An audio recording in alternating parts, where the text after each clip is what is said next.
So this is a great question. So if stored properly, your wheat berries can last 30 years plus if you store them correctly and in here. Now, the minute that you mill your wheat berry, that's when it starts to lose its nutrients and its shelf life. So the biggest concern is when you mill your wheat berry and if you don't use the flour right away, it starts to lose the nutrients.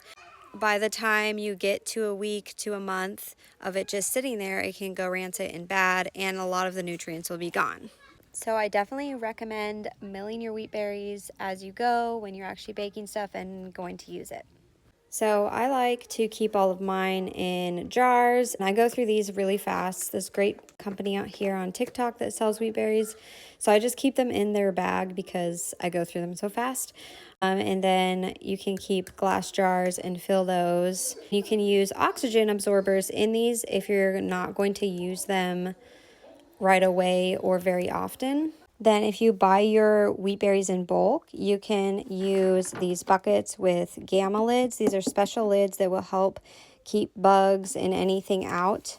So it just screws off like this, and then you can store your wheat berries in there. And you can put an oxygen absorber in there too. So they have a very long shelf life, which is super awesome. And it's a little different than the store-bought flour, but you can keep it in its form as a wheat berry and get all of that nutrients, all that fiber that they strip out of the flour in the store. And you're not getting any of that bleach. Sometimes they bleach the flour and they add synthetic stuff back into the flour. So the shelf life is definitely longer than store-bought flour in its wheat berry form.